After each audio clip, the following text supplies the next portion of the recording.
Rabbil alamin wa bihi nasta'in ala umuri dunya wa din, wassalatu wassalamu ala ashrafil anbiya wal mursalin wa ala alihi wa sahbihi wa man sara ala nahjihi bi ihsanin ila yaumidin wa ba'd.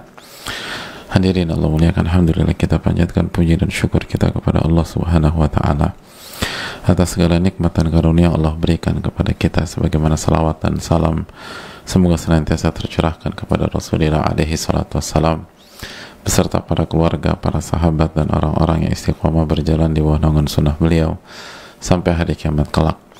Allahumma inna nas'aluka ilman nafi'a wa na'udzubika min ilmin la yanfa'. Ya Allah, berikanlah kami ilmu yang bermanfaat dan lindungilah kami dari ilmu yang tidak bermanfaat.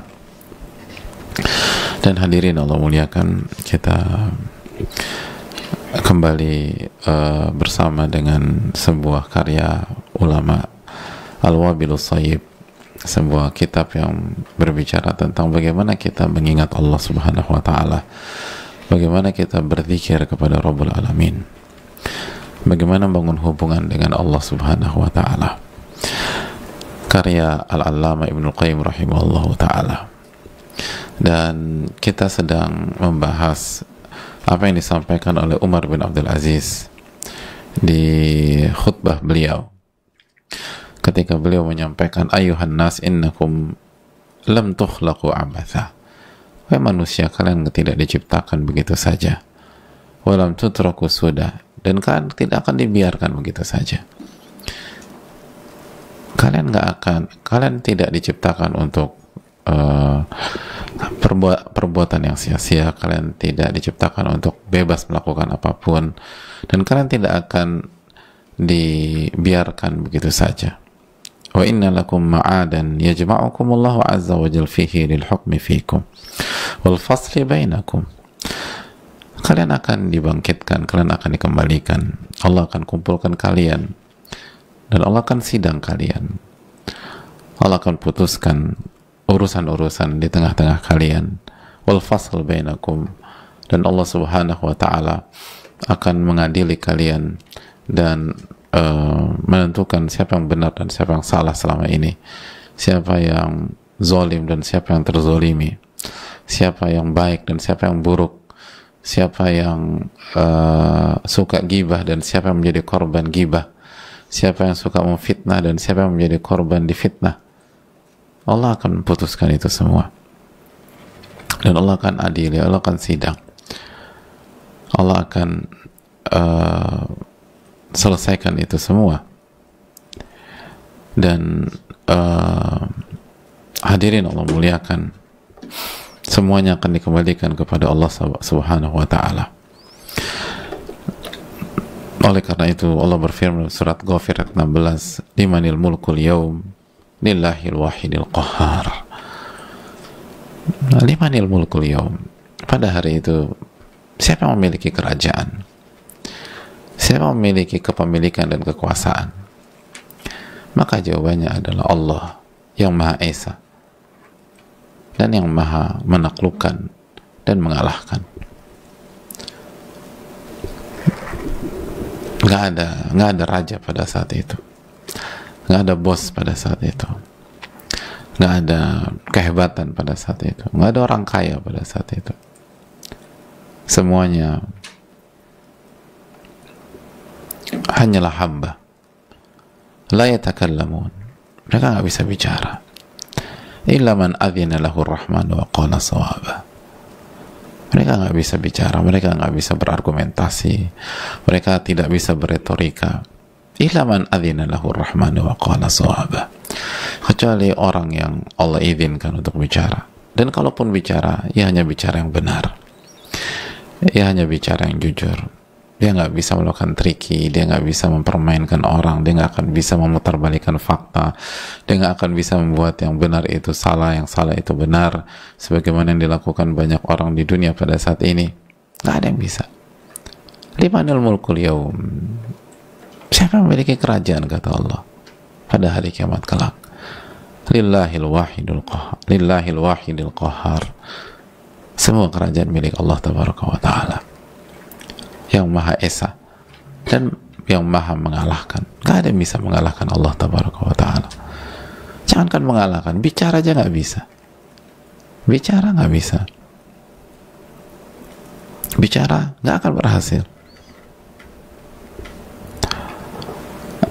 Gimana mau melawan? Bicara nggak bisa.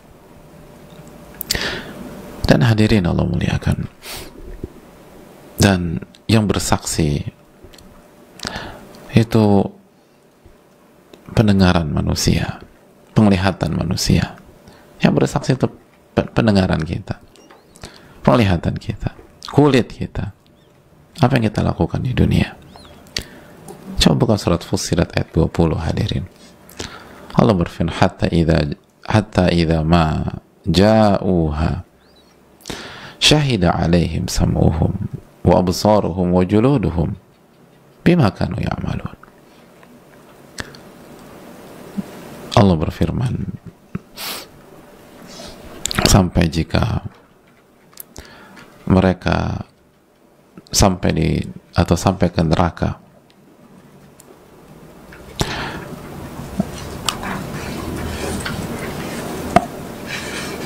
lalu mereka berusaha mengingkari, mereka berusaha ngeles, mereka berusaha mengingkari perbuatan-perbuatan maksiat mereka, mereka berusaha tidak mengakui. Apa yang terjadi? Syahida alaihim sam'uhum wa absaruhum wa juluduhum. Maka yang bersaksi adalah telinga mereka, pendengaran mereka, mata mereka, penglihatan mereka, dan kulit mereka. Bima kanu ya'malun, atas apa yang mereka lakukan ketika di dunia. Syahida alaihim kullu udwin min a'dha'ihi. Yang bersaksi adalah tubuh mereka, kulit mereka bersaksi. Dan setiap kulit atau tubuh mengatakan, saya melakukan ini, saya melakukan ini. Kulit lain mengatakan, saya menyentuh A, saya menyentuh B. Atau mungkin kulit lain mengatakan, saya disentuh pihak yang tidak halal menyentuh saya. Semua mengatakan, saya melakukan ini, saya memegang A, memegang ini, memegang itu yang seharusnya saya nggak boleh pegang, atau saya dipegang yang seharusnya orang itu nggak boleh megang saya. Semua akan bersaksi, ana fa'altu kada wa kada, yawma kada wa kada, dan spesifik, hadirin. Saya melakukan ini, saya melakukan itu di hari sekian, waktunya disebutkan. Saya mengerjakan ini, saya bermaksiat A, saya bermaksiat B, saya makan ini, saya makan itu, saya minum ini, saya makan, saya coba ini, saya coba itu, saya menghirup ini, saya menghirup itu, dan disebutkan harinya, waktunya, tanggalnya, semua disebutkan.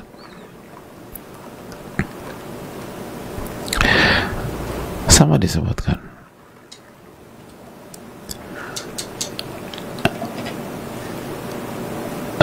Semua ngaku, hadirin. Semua mengaku. Kita nggak dibiarkan begitu aja. Ayahsabul insanu an yutraka sudah. Maka manusia berpikir mereka dibiarkan begitu saja. Dan yang bicara bukan pihak lain, bukan pihak lain saja, yang bicara diri kita. Kata para ulama, kullu udwin min a'dha'ihi, kullu udwin min a'dha'ihi, setiap anggota tubuh kita bicara, khususnya pendengaran, penglihatan, dan kulit. Karena dosa mayoritas dari mereka bertiga, dari tubuh kita, semua bicara, baik secara aktif maupun secara pasif, gitu. Bisa jadi kita nggak menyentuh, tapi kita disentuh, atau menyentuh dan disentuh.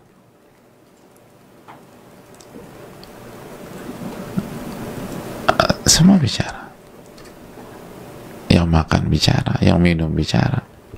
Kita kalau kita sengaja membatalkan diri di Ramadan tanpa alasan syar'i, itu mulut akan bicara. Saya makan, walaupun nggak ada yang tahu. Atau bahkan saya makan terang-terangan.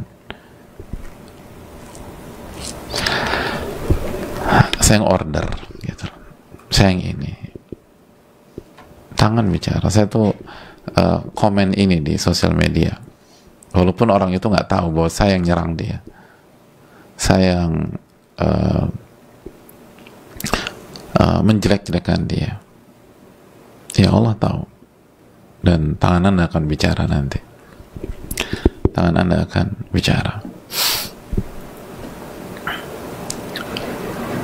Lalu begitu pada bicara, coba lihat ayat ke-21 hadirin. Wa qalu li juludihim lima syahidtum alaina. Dan mereka bertanya kepada kulit-kulit mereka, kenapa kalian bersaksi menyerang kami? Kenapa kalian bersaksi memberatkan kami? Wa qalu li juludihim lima syahidtum alaina.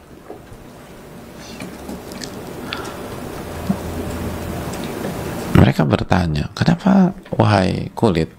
Di ayat berikutnya 21 dalam surat Fussilat, kenapa kalian bersaksi memberatkan kami? Kan kita satu tubuh, kan kita satu kesatuan. Kalian bersaksi memberatkan diri kalian sendiri. Nanti yang diadab kan kita juga.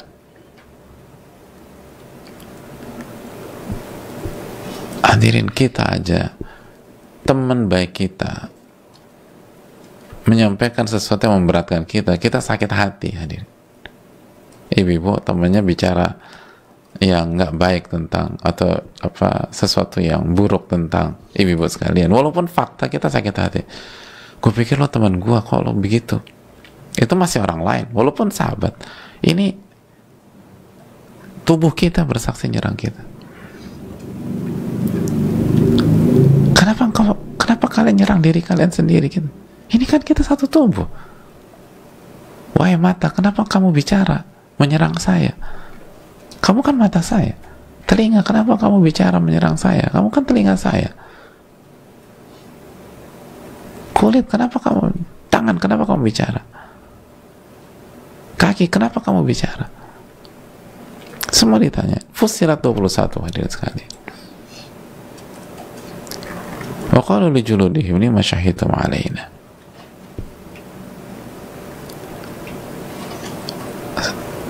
Apa kata mereka? Qalu antaqana Allahu alladhi antaqa kulla syai'.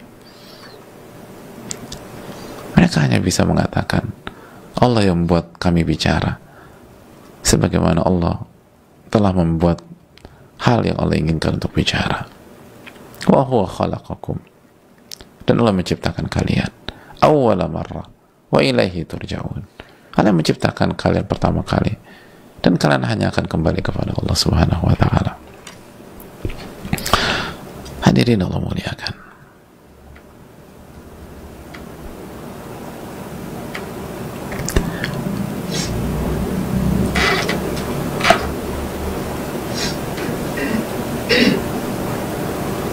jadi mereka bilang Allah yang suruh kita bicara, kita nggak bisa nolak, kata mereka. Kita nggak bisa nolak, Allah yang suruh kita bicara. Nggak ada yang bisa nolak kalau Allah suruh bicara, dan nggak ada yang bisa bicara kalau Allah larang bicara atau bungkam lisannya dan bungkam dirinya. Nggak bisa. Semua akan bertanggung jawab, semua akan disidang, semua akan ditanyai satu-satu, dan Allah suruh bicara. Dan bukan hanya pihak lain yang menyerang. Kalau kita zolimi pihak lain, kan mereka akan beratkan kita, tubuh kita akan beratkan kita. Yang di tubuh kita yang selama di dunia itu solid, ngedukung gitu loh, saling bahu membahu gitu loh, lisan dengan fasihnya membela tangan atau mata atau telinga, dibela habis-habisan walaupun bohong, walaupun nggak jujur, demi menutupi skandal yang dilakukan oleh anggota tubuh yang lain. Di hari kiamat enggak, hari kiamat semua buka, semua menyampaikan. Qalu antaqana Allahu alladhi antaqa kulla syai'. Allah yang buat kami bicara. Nggak ada yang bisa diam kalau Allah suruh bicara. Nggak ada opsi lain. Karena ini perintah Allah Subhanahu wa Ta'ala.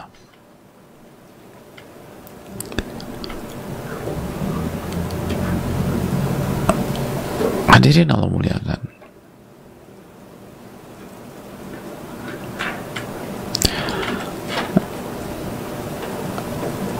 Oleh karena itu, coba kita renungkanlah.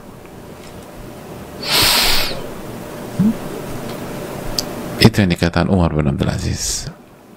Kalian akan disidang, kalian akan diadili, kalian akan dihukumi, dan semua akan dibuka, semua akan dikuak,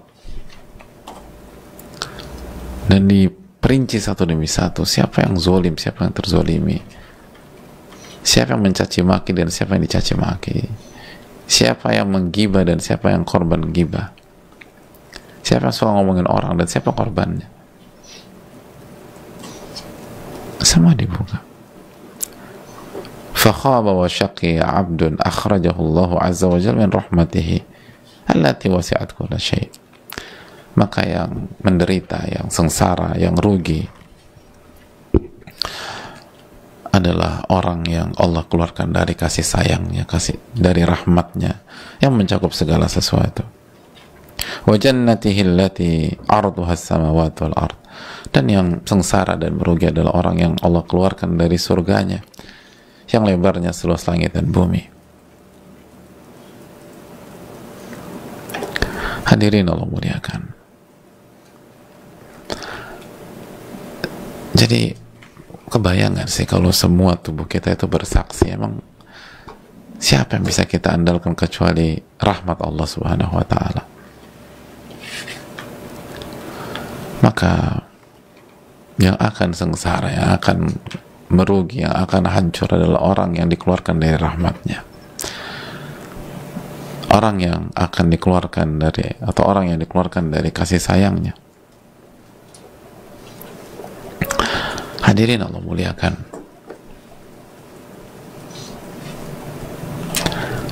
Siapa yang bisa ngeles kalau udah begitu? Siapa yang bisa mengandalkan dirinya?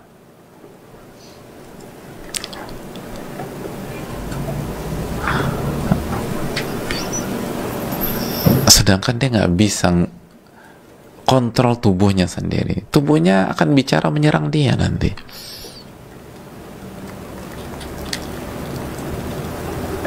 Tubuhnya akan bicara menyerang dia,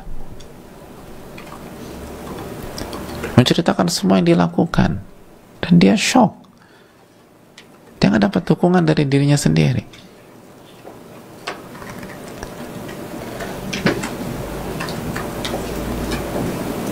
Maka siapa yang bisa selamat dari hal tersebut kalau bukan orang yang disayang oleh Allah?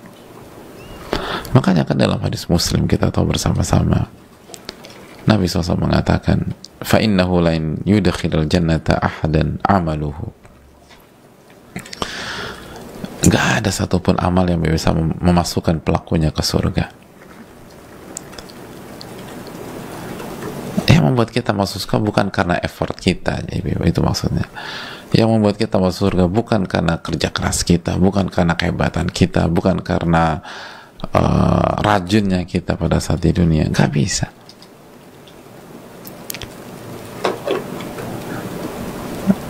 Nggak bisa. Kita mau sehebat apapun, nggak bisa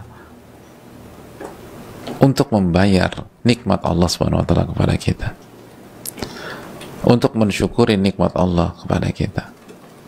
Siapa yang bisa benar-benar bersyukur 100% terhadap nikmat detakan jantung? Setiap detik itu berdetak. Gimana cara mensyukurinya?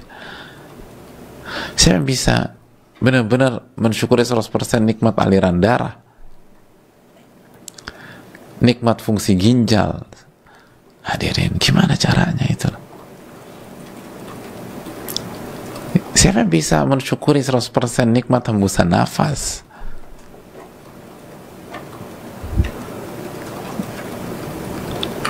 Lalu siapa yang bisa mengcover kesalahan-kesalahan yang dilakukan oleh anggota tubuh kita?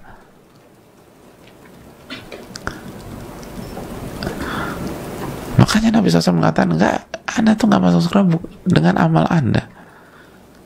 Dan jangankan kita, para sahabat bertanya, wala anta ya Rasulullah, apakah ini juga berlaku buat engkau ya Rasulullah sallallahu alaihi wasallam? Kata Nabi SAW, wala ana, saya juga termasuk.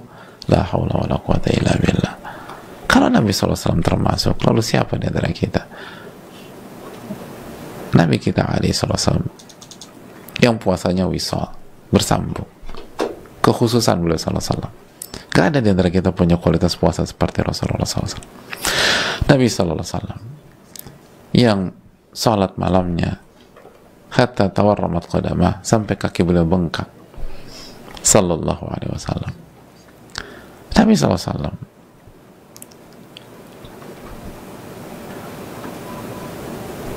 yang senantiasa berzikir setiap saat, mengingat Allah setiap saat, mengatakan wala ana, termasuk saya nggak bisa juga, illa an yataghammadani Allahu minhu birahmatin, kecuali Allah itu meliputiku dengan rahmatnya.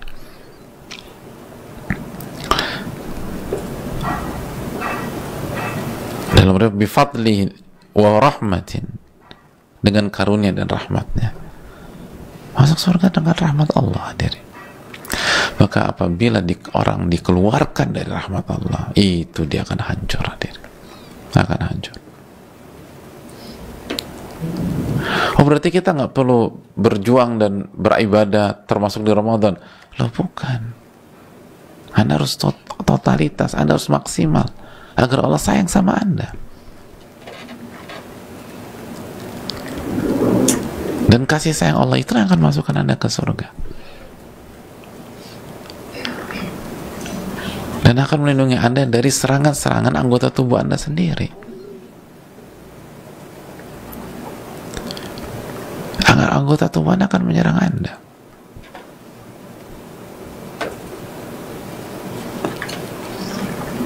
Oleh karena itu yang perlu kita jauhkan.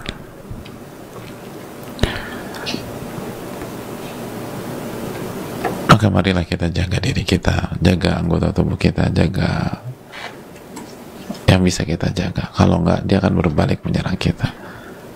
Dan Allah yang membuat mereka bicara, antaqan Allah, antaqan Allah.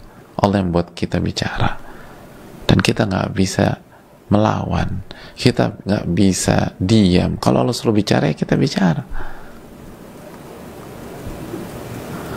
Kita ini nggak, bayangkan, kita nggak bisa mengendalikan anggota tubuh kita sendiri nanti di hari kiamat.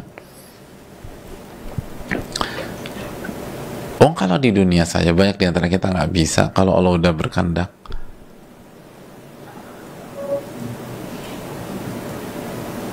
kan itu, hadirin. Kita tahu ada penyakit yang tubuh kita nyerang diri kita sendiri. Itu baru di dunia. Dan begitu kena penyakit itu, hadirin, itu jungkir balik seseorang, diserang sama tubuhnya sendiri, kan. Itu di dunia, gimana di akhirat?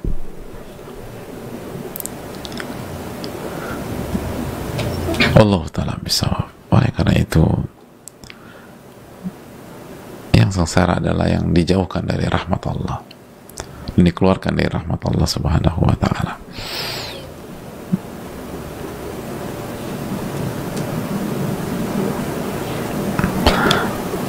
Saya rasa cukup sampai di sini. Kita buka sesi tanya jawab. Wassalamualaikum warahmatullahi wabarakatuh.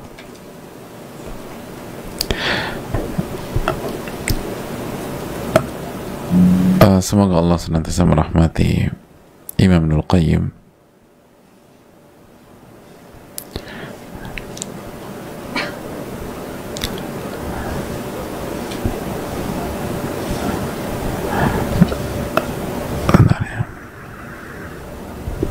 Semoga Allah Subhanahu wa taala merahmati alim menulkan para ulama beserta keluarga mereka. Begitu pula ustadz beserta tim dan keluarga pun dan seluruh kaum muslimin dimanapun berada. Amin ya rabbal alamin.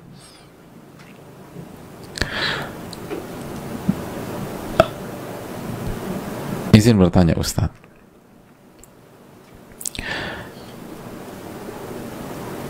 saya pernah mendengar nasihat Ustadz bahwa ketika seseorang mencari duniawi melebihi kebutuhan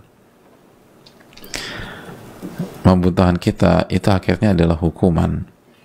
Suami saya punya kebiasaan membeli sesuatu dalam jumlah lebih dari satu.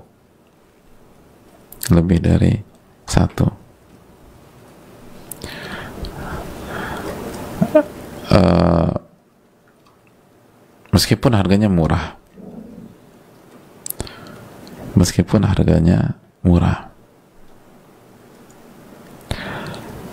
Tapi sebenarnya pakaiannya, misalnya senang membeli pakaian, tapi sebenarnya pakaian yang masih bisa digunakan masih banyak. Bagaimana cara yang baik mengingatkan suami bahwa sikap seperti itu sebetulnya tidak bagus? Ya. Hadirin Allah muliakan, itu adalah nasihat dari ulama kita.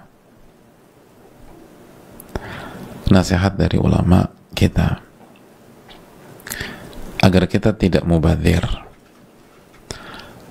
agar kita tidak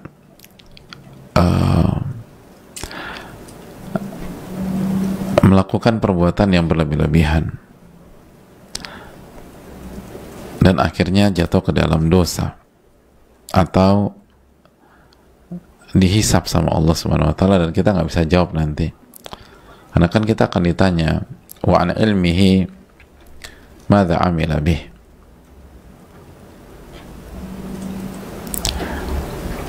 Dia akan ditanya tentang ilmunya, bagaimana dia amalkan. Wa an malihi min aina iktasaba wa fima anfaqah. Dan dia akan ditanya tentang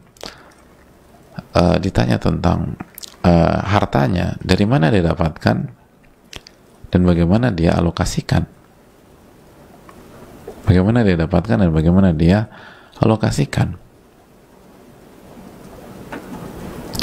Nah, hadirin Allah muliakan. Nah, yang terpenting adalah bukan angkanya, karena setiap orang beda-beda. Diriwayatkan Imam Syafi'i rahimahullah mengatakan tentang mubadzir, infaqul mal fi ghairi haqqihi, menginfakkan sesuatu ke yang bukan haknya.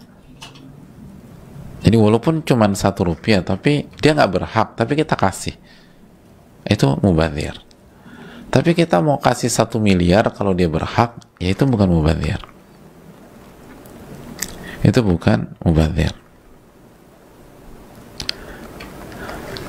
Jadi itu yang perlu kita akan ditanya, kira-kira bisa jawab nggak? Makanya sebagian ahli ilmu kan mengatakan silakan beli selama Anda bisa menjawab pertanyaan Allah pada hari kiamat. Itu poinnya.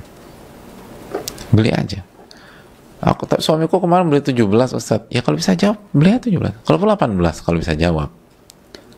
Tapi kalau nggak bisa jawab pertanyaan Allah, hati-hati.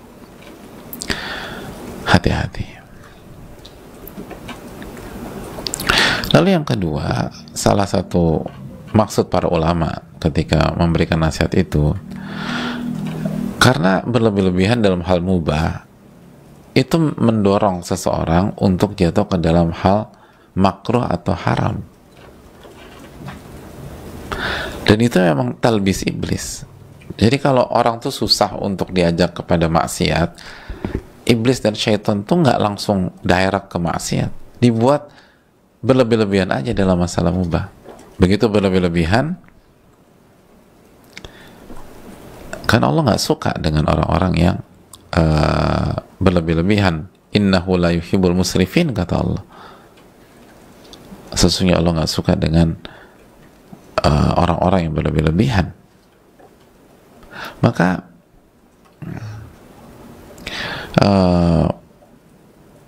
Hadirin Allah muliakan, kalau Allah udah nggak mencintai orang tersebut karena dia berlebih-lebihan, lalu kan orang ini rentan sekali dimanipulasi sama iblis, sama hawa nafsunya.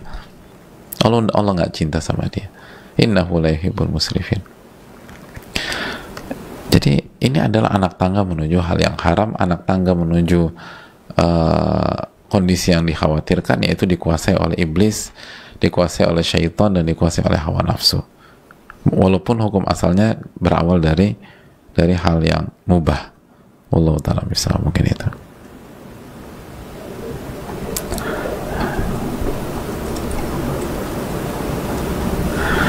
Allah ta'ala bisa.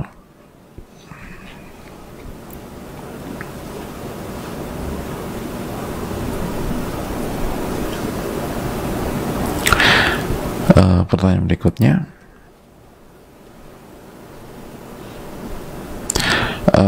mohon nasihatnya agar bisa tetap istiqomah dengan ibadah-ibadah yang telah kita rutinkan di bulan Ramadan, agar tidak berkurang apalagi berhenti sama sekali. Jazakallahu khairan wa barakallahu fikum. Terima kasih atas pertanyaannya. Kalau agar tidak berkurang, kira-kira mungkin nggak sih hadirin?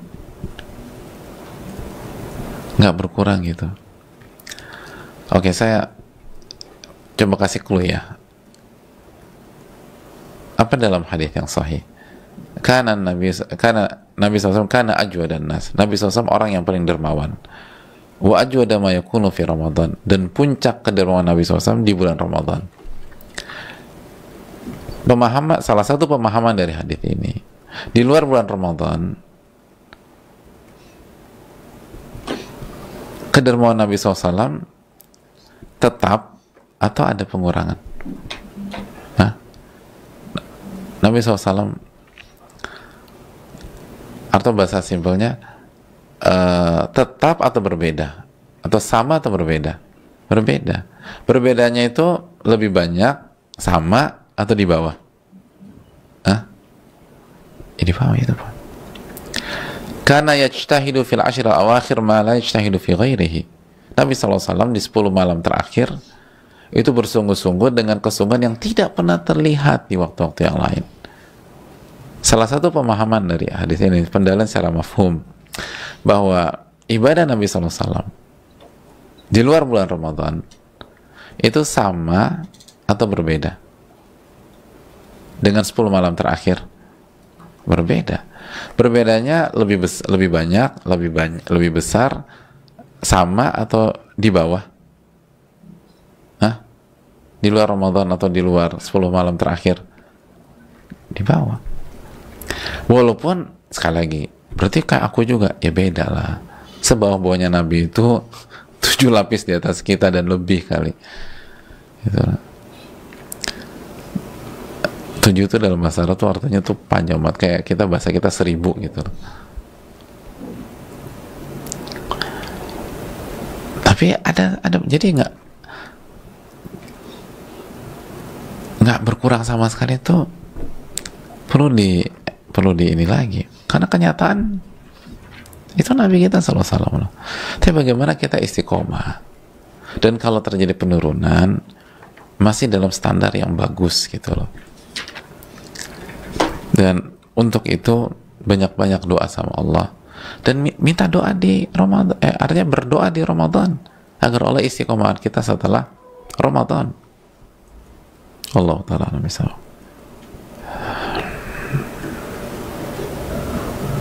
Assalamualaikum warahmatullahi wabarakatuh. Waalaikumsalam warahmatullahi wabarakatuh. Semoga Al-Imam Ibnul Qayyim serta ulama yang lain selalu dalam rahmat Allah, amin ya rabbal alamin. Dan semoga Ustadz, keluarga, tim beserta semua umat muslim selalu dalam rahmat dan lindungan Allah, amin ya rabbal alamin.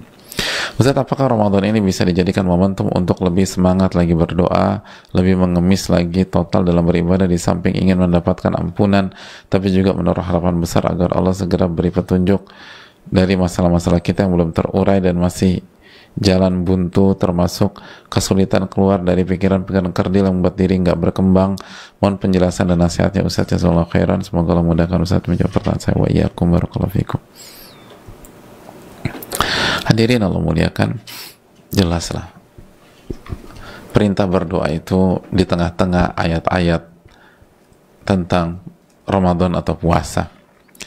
wa idza sa'alaka ibadi anni fa inni qarib ujibu da'wata da'i idza da'an falyastajibu li wal yu'minu bi la'allahum yarshudun, dalam surat Al-Baqarah ayat 186. Setelah Allah bicara tentang puasa dari 183, 184, 185, lalu Allah bicara tentang doa, lalu lanjutnya Allah bicara tentang puasa kembali. Ini menunjukkan salah satu momen besar kita berdoa adalah Ramadan. Salah satu momen yang terbaik kita berdoa adalah di bulan Ramadan. Maka mintalah kepada Allah Subhanahu wa taala dan maksimalkan dan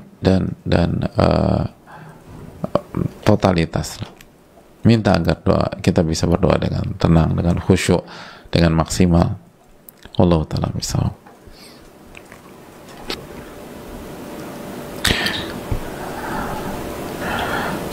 Assalamualaikum warahmatullahi wabarakatuh. Waalaikumsalam warahmatullahi wabarakatuh.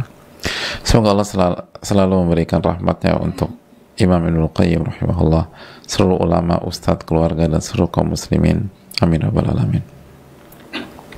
Izin bertanya Ustadz, saya merasa sulit sekali mengendalikan hati. Padahal raga sedang berpuasa, tapi tetap saja ada penyakit hati seperti dengki, marah, hasad, dan lain-lain. Pertanyaan saya, apakah hati juga akan memberikan persaksiannya nanti di akhirat? Apakah perasaan seperti dengki, marah, kesal kepada orang lain juga akan dihisap? Walaupun tidak diwujudkan dalam bentuk nyata, tapi hanya disimpan dalam hati saja. Apakah benar bahwa amalan hati itu timbangannya berat di akhirat? Dan apakah juga sebaliknya bahwa penyakit hati akan memberatkan timbangan di akhirat nanti? Jazakallahu khairan. Ya, terima kasih atas pertanyaannya. Hadirin Allah muliakan,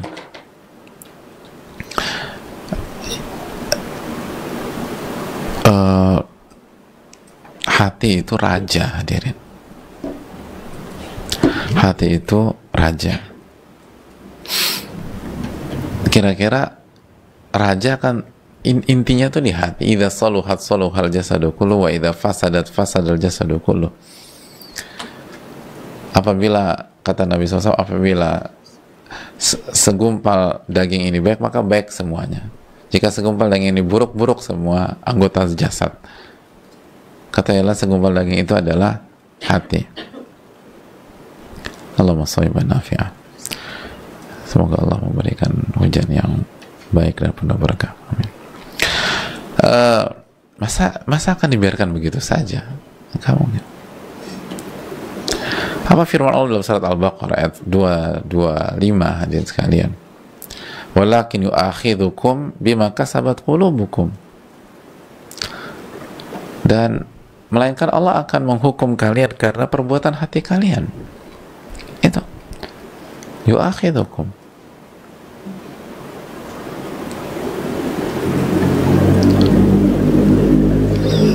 Jadi perbuatan hati kalian dari sumpah dan seterusnya itu akan dihisap dan akan dihukum sama Allah. Allah berfirman juga dalam surat Asy-Syu'ara ayat 89, illa man atallaha biqalbin salim. Ayat sebelumnya, yauma la yanfa'u malun wala banun illa man atallaha biqalbin salim. Pada hari nggak ada manfaatnya, hari kiamat nanti nggak ada manfaatnya harta dan keturunan kecuali orang yang menghadap Allah dengan hati yang selamat dan bersih. Jelas lah, itu inti.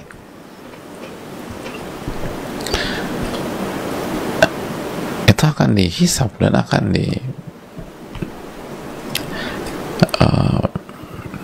diberikan reward atau hukuman dari Allah Subhanahu wa taala. Dan itu penentu. Tapi bagaimana jika tidak terwujud dalam bentuk nyata tapi hanya disimpan dalam hati saja? Tergantung. Kalau maksud disimpan di dalam hati saja, akhirnya dibiarkan terpendam, mengkristal, maka kena. Tapi kalau maksudnya adalah dilawan, setiap saat dilawan sampai kita wafat, kita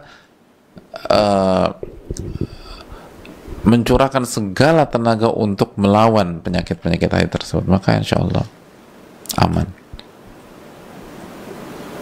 Harus dilawan. Allah Ta'ala misal. Jadi kita biarkan itu penyakit hati itu di dalam diri kita, lalu bercokol, lalu berkembang biak, lalu mengakar, lalu mengkristal, atau kita lawan. Selama kita lawan, insya Allah aman. Bahkan bukan hanya aman, itu mujahid. Al-mujahid man jahada nafsahu fi ta'atillah.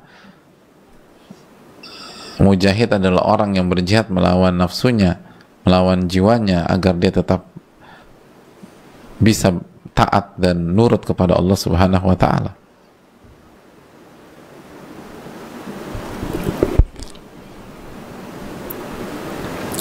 Allah ta'ala bisawab. Jadi sekali lagi hadirin Allah muliakan,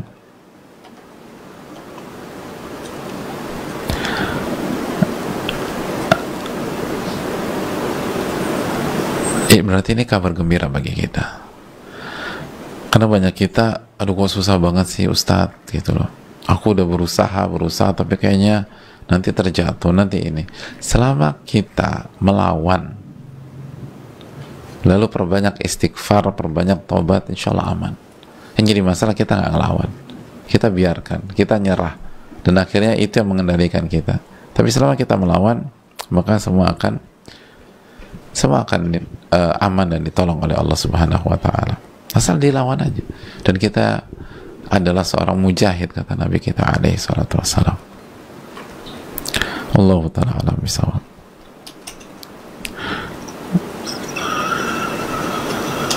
Hadirin Allah muliakan, saya rasa cukup sampai di sini. Semoga Allah memberikan taufik kepada kita, dan semoga Allah memberikan kemudahan untuk kita bisa beramal di Ramadan. Dan sekali lagi,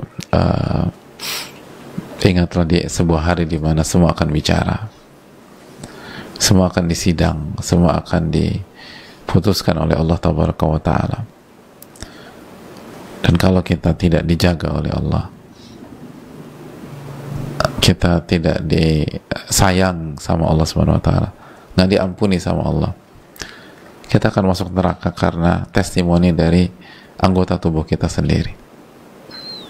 Kita akan masuk neraka karena persaksian dari anggota tubuh kita sendiri. Na'udzubillah tsumma na'udzubillah. Maka mintalah pertolongan kepada Allah, dan minta agar disayang oleh Allah Subhanahu wa ta'ala, di dunia khususnya di akhirat. Dan minta agar Allah mudahkan hisab kita, dan minta agar Allah ampuni dosa-dosa kita, dan minta agar Allah Subhanahu wa ta'ala bebaskan kita dari api neraka. Dan ini bulan Ramadan, ini momennya pembebasan dari api neraka. Walillahil utaqau minan nar. Dan Allah memiliki hamba-hambanya yang ia bebaskan dari api neraka, dan itu setiap malam, hadirin. Makanya jangan mentang-mentang udah buka kita suka-suka di malam hari. Jangan mentang-mentang udah buka kita nggak jaga diri kita di malam hari. Jangan mentang-mentang udah buka di maghrib lalu kita enak maksiat, enak berdosa di malam hari. Kita enak ngomongin orang di malam hari. Kita enak bohong di malam hari. Kita buang-buang waktu gitu, dengan alasan bukber, tapi lupa sholat gitu loh. Tapi ngomongin orang, tapi ngelakukan hal yang macam-macam. Bukber tuh amal soleh, hadirin, gitu. Itu taqarrub kepada Allah Subhanahu wa ta'ala. Dan ingatlah, malam itu pembebasan dari api neraka. Walillahil utaqau minan nar. Allah memiliki hamba-Nya yang Allah bebaskan, dan itu setiap malam. Maka semoga malam-malam ini adalah malam-malam pembebasan dari api neraka bagi kita semua. Amin ya rabbal alamin. Kita cukupkan. Subhanakallahumma wa bihamdika, la ilaha illa anta, astaghfiruka wa atubu ilaik. Assalamualaikum warahmatullahi wabarakatuh. Syukran.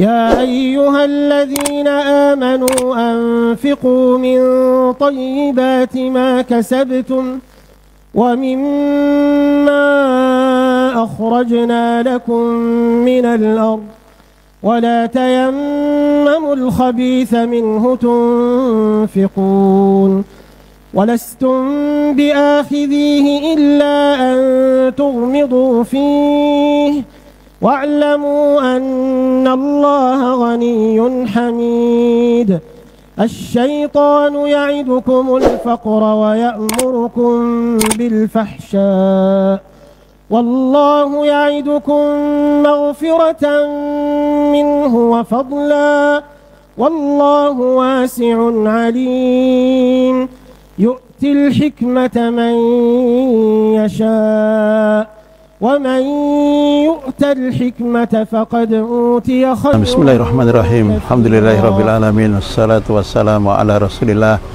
Muhammadin wa ala alihi wa sahbihi wa mawala wa ba'd. Hari ini saya berkesempatan berkunjung ke Pasaman, dan siang ini kita bisa mengunjungi televisi Najiyah. Masya Allah Ta'ala, televisi ini sudah banyak memberikan manfaat kepada Islam dan kaum muslimin yang ada di Pasaman secara khusus dan wilayah-wilayah sekitarnya secara umum, karena televisi ini sudah pakai satelit sehingga bukan hanya mereka di Sumatera yang bisa menikmatinya, bahkan di luarnya mereka juga bisa menikmatinya. Ada hal yang penting kita sampaikan kepada para pemirsa. Ternyata untuk operasional kegiatan televisi ini tidak kurang 45 juta harus mereka keluarkan setiap bulan, dan donasi yang terkumpul tidak lebih dari 15 juta. Maka saya mengetuk kepada para pemirsa Najiyah TV dan yang lainnya untuk bisa menemani donasinya kepada televisi ini sehingga kegiatan yang mereka laksanakan bertambah lebih lancar di hari-hari mendatang insyaallah ta'ala. Demikian sedikit yang bisa kita sampaikan. Wassalamualaikum warahmatullahi wabarakatuh.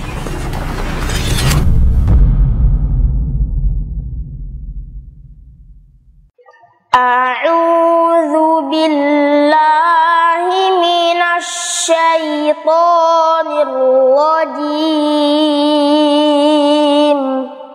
Bismillahirrahmanirrahim. Wal fajr wa layalin 'ashr wasyaf'i wal watr wal laili idza yassar hal fi dzalika qasamun lidzi hijr. Assalamualaikum warahmatullahi wabarakatuh. Allah Ar-Razzaq Dzul Quwwatil Matin, dialah yang memberikan rezeki dan dialah yang maha kuat dan maha perkasa. Kelak rezeki yang Allah berikan kepada kita akan ditanya dari mana kita mendapatkan dan kemana kita infakkan. Alhamdulillah, Yayasan An-Najiyah membangun sebuah pesantren dengan nama Ma'had Al-Afaf yang berada di Pasaman Barat. Ana rasa ini menjadi salah satu tempat bagi kita untuk menginfakkan harta kita di sana. Dan yakinlah, mana qasad sadaqatun min mal, sedekah itu tidak akan mengurangi harta kita. Bismillah, alhamdulillah, wassalatu wassalamu ala rasulillah, haula wala quwata illa billah. Para pemirsa dan para muslimin yang dimuliakan Allah Subhanahu wa taala, saat ini saya sedang berada di lokasi pembangunan Ma'had Al-Afaf di Pasaman Barat yang sedang berlangsung pembangunannya. Ada pembangunan masjid dan juga pembangunan asrama, pembangunan lokal dan juga rumah para pengajar. Alhamdulillah, pembangunan sudah mulai berjalan ya, sebagaimana yang antum saksikan sekarang. Pekerjaan masih dalam proses ya, masih dalam tahap pembangunan. Kami tetap berharap dukungan doa dari antum, semoga pembangunan Ma'had Al-Afaf ini dimudahkan secepatnya bisa kita manfaatkan untuk pendidikan putra-putri kita dan mencetak generasi Islam yang akan sebagai penerus generasi ya umat ini dan juga bagi pembangunan bangsa dan negara kita ke depannya. Maka tidak lupa kami berharap kepada antum semua doanya dan juga dukungan donasi ataupun yang bisa diberikan untuk masukan-masukan untuk kelancaran pembangunan ini. Dan kami juga mengucapkan terima kasih banyak jazakumullah khairan bagi para donatur yang telah menyisakan sebagian hartanya untuk mendukung pembangunan Ma'had Al-Afaf ini, di mana membutuhkan dana dukungan, ya, walaupun dana utamanya datang dari seorang muhsinin atau donatur dari negara Kuwait, namun ada dana pendamping untuk kesempurnaan dari dana utama yang telah direncanakan di dalam sebuah program ini. Saudara-saudari kaum muslimin dan muslimat, saya Abu Zubair Hawari dari Pekanbaru. Bersama video ini saya ingin mengetuk pintu hati kaum muslimin dan muslimat untuk bersama-sama berjuang membantu pembangunan pondok pesantren Al-Afaf di Pasaman yang dibina oleh Ustadz Dr. Ali Musri Semjan dan juga Ustadz Desman Caniago. Nah, pondok pesantren adalah benteng anak-anak kita, tempat mereka dibina, dididik menjadi generasi-generasi muslim yang bertakwa dan istiqomah. Saat ini pondok pesantren Al-Afaf masih membutuhkan uluran tangan para donatur untuk menyelesaikan pembangunan. Apabila Anda, saya, kita semua bersama-sama, insya Allah menjadi ringan. Sedikit yang engkau infakkan, maka berlipat ganda di sisi Allah Subhanahu wa Ta'ala. Tinggalkan jejakmu di dunia, engkau wafat, pahala masih mengalir terus karena sedekah jariahmu. Ayo mari berinfak untuk pembangunan pondok pesantren.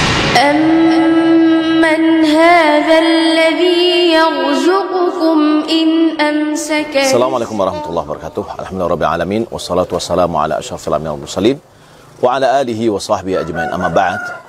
Kaum muslimin dan muslimat dimuliakan Allah Subhanahu wa taala, Yayasan An-Najiyah Pasaman Barat sedang membangun sebuah komplek pendidikan yaitu Ma'had Al-Afaf, Yayasan Najiyah Pasaman Barat.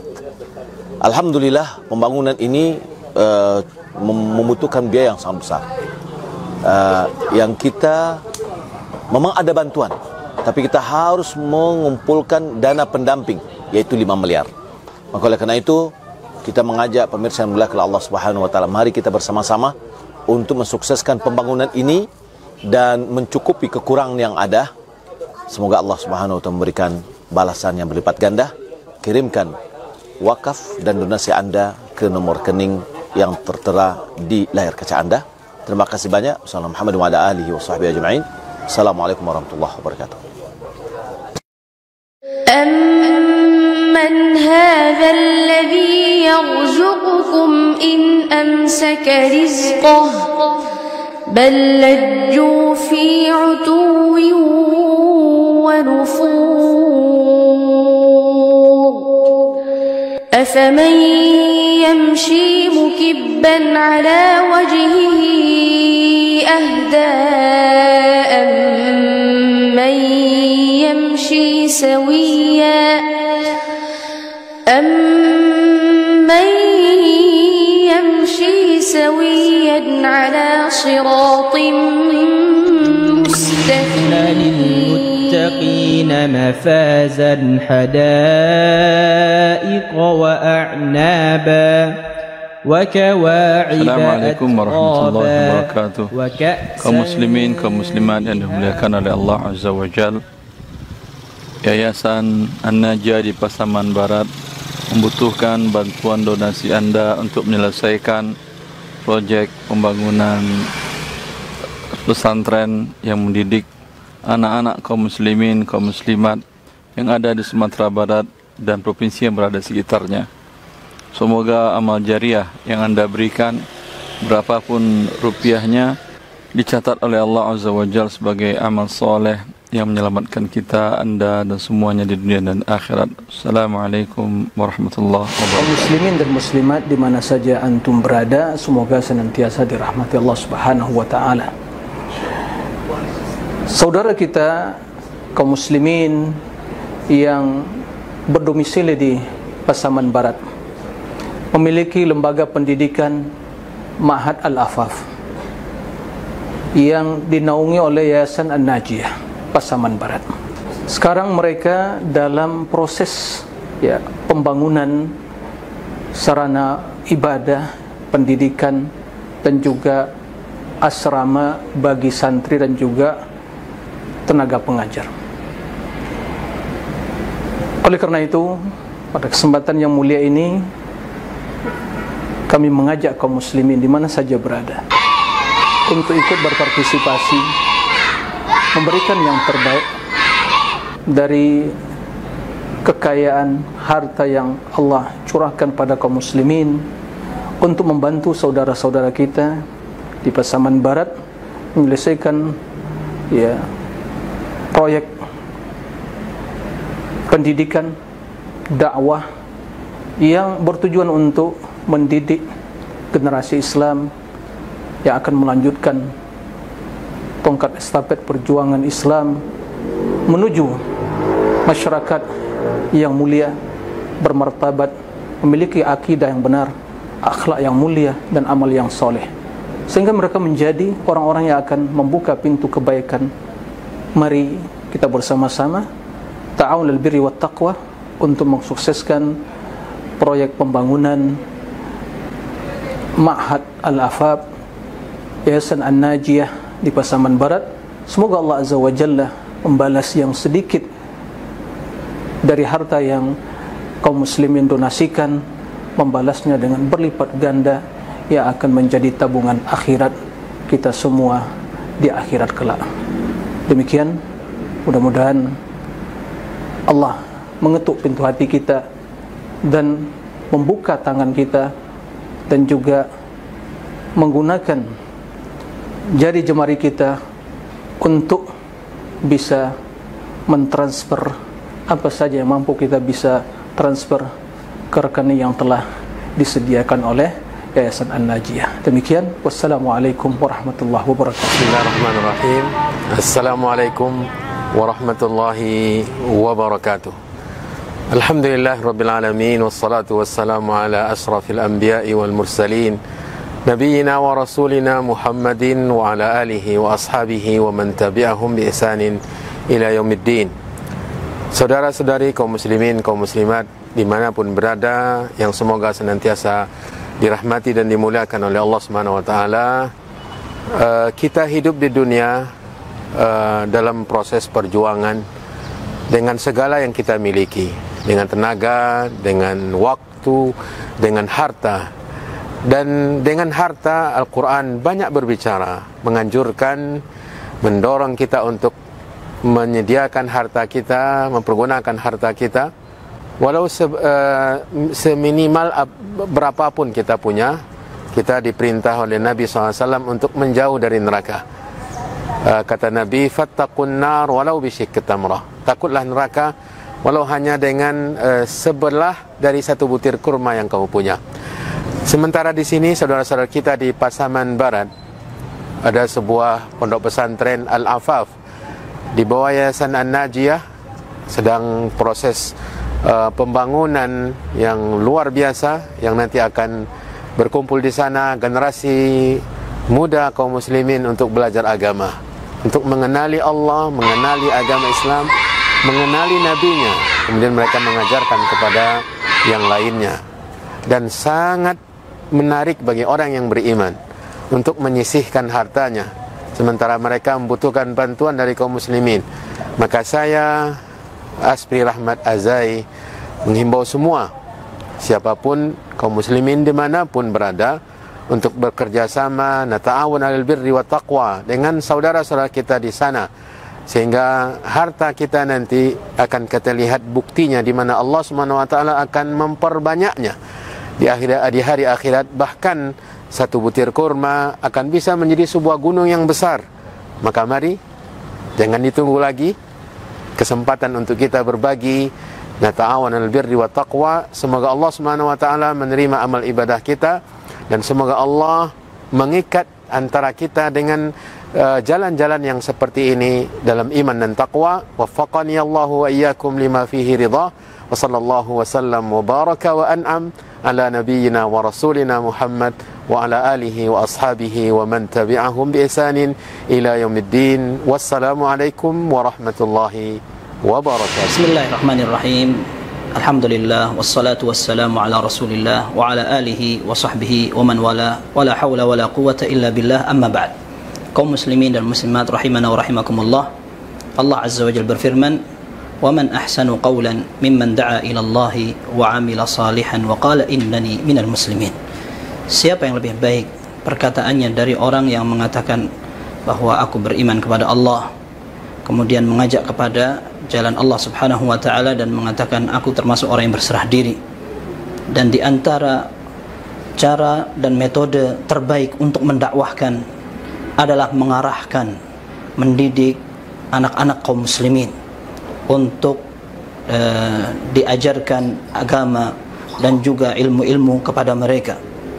Mereka adalah pemuda yang siap mengemban tugas dan bisa lebih baik dari generasi sebelumnya.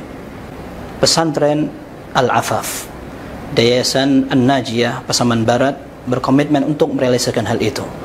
Kini mereka dengan beberapa tenaga pengajar dan juga dipimpin oleh Ustadz Disman dan juga Ustadz Ali Misri Sembilan Putra berusaha untuk merealisasikan cita-cita tersebut. Pembangunan pesantren sudah mulai bergerak dengan beberapa partisipasi, kontribusi dari kaum muslimin, para donatur. Maka kami juga membuka kesempatan mengajak kepada kaum muslimin untuk turut serta mengambil bagian dari jatah akhirat tersebut. Semoga Allah Azza wa Jalla menjadikan harta kita semua menjadi lebih berkah, berkembang, dan bisa kita bawa menghadap Allah Subhanahu wa taala. Wallahu a'lam bissawab. Sallallahu wasallam wa baraka ala abdihi wa rasulih Muhammad wa ala alihi wa sahbihi ajma'in. Walhamdulillahirabbil alamin. من هذا الذي يرزقكم إن أمسك رزقه بل لجوا في عتو ونفور أفمن يمشي مكبا على وجهه أهدى أمن يمشي سويا أَمَّنْ يَمْشِي سَوِيًّا عَلَى صِرَاطٍ مُسْتَقِيمٍ.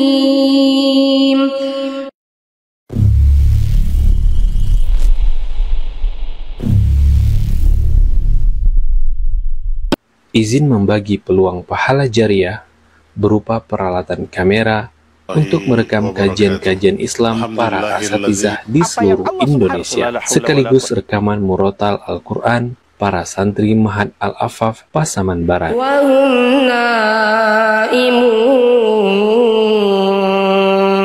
Kebutuhan untuk 1 unit lensa plus kamera adalah 20 juta, dan saat ini kita membutuhkan 4 unit kamera dengan total 80 juta rupiah. Insya Allah, setiap kajian Islam dan murotal Al-Quran yang direkam melalui kamera yang akan kita belikan ini akan disaksikan oleh ratusan juta kaum muslimin di Indonesia dan 64 negara lainnya. Insya Allah akan menjadi perantara pahala jariah hingga hari kiamat. Mari kirimkan donasi terbaik kita melalui rekening resmi Najiyah TV, Bank Syariah Indonesia dengan nomor rekening 1111197 551 atas nama Najiyah TV. Konfirmasi donasi ke nomor 0819 4424 6565 0819 4424 6565. Jazakumullah khairan. Wa tawasaw bil haqqi wa tawasaw bis sabr.